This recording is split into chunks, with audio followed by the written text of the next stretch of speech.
महिला के सामने खाना सड़ चुका था, लेकिन वह उसे पागलों की तरह मुंह में ठूंस रही थी, जैसे केवल खराब हो चुका खाना ही उसकी भूख मिटा सकता था। जल्दी ही उसके शरीर में अजीब बदलाव आने लगे, दांत गिरने लगे और फिर उल्टियां होने लगीं।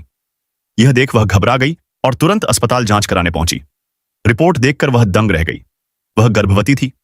दांत गिरने की वजह गर्भावस्था में पोषण की कमी थी। शुरू में फातिमा ने इस बात को गंभीरता से नहीं लिया, लेकिन जब उसने स्वस्थ आहार लेने की कोशिश की तो पाया कि वह ताजा खाने से और भी घिन महसूस करती है। अब उसकी रुचि सिर्फ कचरे के ढेर में पड़े सड़े गले खाने में रह गई थी। लोगों की नजर से बचने के लिए वह चोरी छिपे कचरे के ढेर तक जाती और यह सुनिश्चित करने के बाद कि आसपास कोई नहीं है, लालच से खाने लगती। लेकिन एक दिन कपड़े सुखा रही एक बुजुर्ग महिला ने उसे देख लिया। फातिमा डर के मारे वहां से भाग गई, क्योंकि वह नहीं चाहती थी कि लोग उसे राक्षस समझें। कुछ समय बाद वही बुजुर्ग महिला उसके घर पहुंची और कहा कि वह उसकी हालत समझ सकती है। उसने बताया कि गर्भावस्था में वह भी अजीब हरकतें करती थी, यहाँ तक कि कूड़ेदान से अंडे के छिलके निकालकर खा चुकी है। यह सुनकर फातिमा को थोड़ी राहत मिली और उसने अपनी सारी अजीब आदतें उसे बता दी। लेकिन बुजुर्ग ने उसे और सांत्वना देने की बजाय टैरो कार्ड निकाले। उसका मानना था कि फातिमा पर हाल में बहुत दबाव है और शायद यह भविष्यवाणी उसकी मदद कर सके। तभी खिड़की से एक कौवा उड़कर आया और दीवार से टकराकर मर गया। यह अपशकुन देखकर फातिमा बेचैन हो उठी।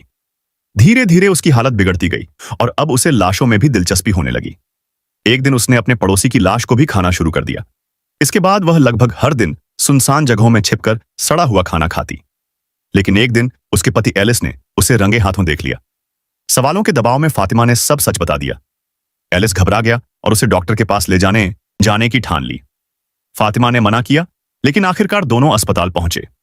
वहां जांच के बाद डॉक्टर ने कहा कि उसके गर्भ में कोई बच्चा नहीं है। फातिमा को यकीन नहीं हुआ और उसने सोचा कि डॉक्टर से गलती हुई है, लेकिन बार बार जांच करने के बाद भी नतीजा वही रहा। यह देख एलिस ने समझ लिया कि मामला गंभीर है और उसने सबको सच्चाई बताने का फैसला किया। तभी एक घटना हुई।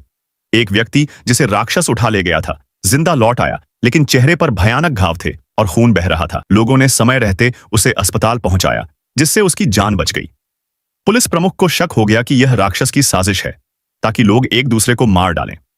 ताबिशा की वापसी से लोगों में उम्मीद जगी कि शायद वह कस्बे से बाहर निकलने का तरीका बता सके। ताबिशा ने सब कुछ साफ साफ बताया, लेकिन चेतावनी दी कि निकलने का तरीका बेहद खतरनाक है और यह पता नहीं कि वह लोगों को कहां पहुंचा देगा।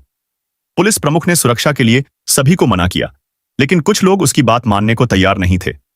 एक व्यक्ति ताबिशा के बताए पेड़ तक पहुंचा और बिना सोचे समझे पेड़ के अंदर बने रहस्यमय छेद में कूद गया। अगले ही पल वह गायब हो गया। थोड़ी देर बाद कस्बे में उसकी लाश पाई गई।